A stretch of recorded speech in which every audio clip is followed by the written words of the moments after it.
Meanwhile, former Defense Chief Norberto Gonzales was left unconvinced by President Ferdinand Marcos Jr.'s State of the Nation address, particularly regarding the West Philippine Sea issue. He stated that the Marcos administration presented no concrete solutions to address the problem. Carlo de la Peña reports.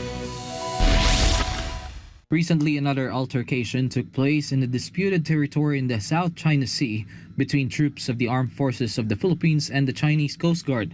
During the incident, a Philippine Navy personnel sustained a head injury after allegedly being hit on the head by a Chinese Coast Guard member. Prior to this incident, the Philippines experienced multiple instances of water cannon use by the Chinese Coast Guard. Following this, a few weeks before President Ferdinand Marcos Jr.'s fifth SONA, China Daily released a video criticizing the Philippines. The Philippine government condemned the release. In an interview with SMNI News, former Defense Chief Norberto Gonzales, while condemning China's daily action, said the facts remain that the Philippines acted first. Nauna tayo eh. Nauna tayo dyan eh. Nauna tayo ng inis eh. Kaya iniinis din tayo. Sa mga ganyang bagay, huwag natin patulan yan. Gonzales was referring to an incident last year involving Philippine Coast Guard spokesperson for the West Philippine Sea, J. Tariela, who used a caricature image of Chinese President Xi Jinping during a university seminar. China expressed strong disapproval of the incident. Gonzales explained why the South China Sea issue remains unresolved to this day. Tayo nga ang pinakamabait eh sa conflict na to. Pero pinag-initan tayo for one simple reason. Ang tingin ng China sa atin, baka Amerikano ng todo. Yun ay isang malaking issue na tinitignan dyan.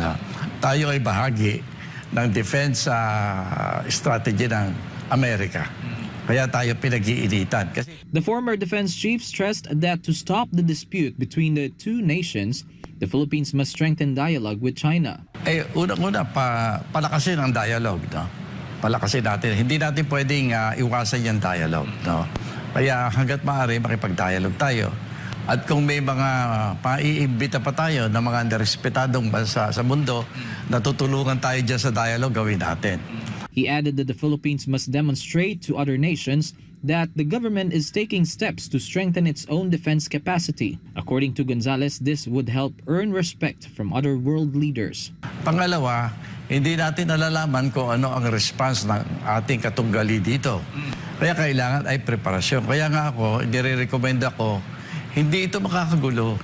Makakadagdag ito sa pagpapaayos pa nga ng usapan. Ipakita natin na naghahanda tayo.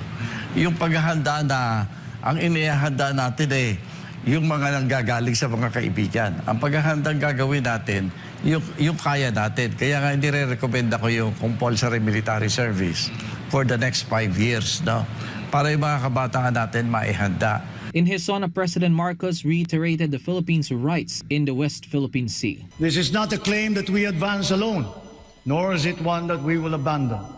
Your government will do all that is necessary to continue upholding this award, utilizing every peaceful and legal means available to the Republic against any attempt, foreign or domestic, to undermine this achievement. However, the former defense chief remained unconvinced. He pointed out that President Marcos failed to specify the actual steps to be taken to defend the country's territory and how these would be executed. Maganda kung oratory contest. Sigurado, champion yung pagkaka-deliver. Pero alam mo, kailangan yan may corresponding policy. Dapat tignan natin mabuti.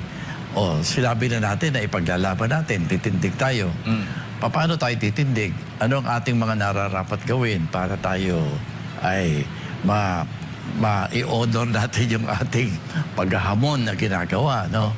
Kailangan mapanindigan natin yan. Yan sana ang dapat na sinabi niya. Ano ang dapat gawin? For God and my beloved country, the Philippines, Carlo de la Peña, SMNI News.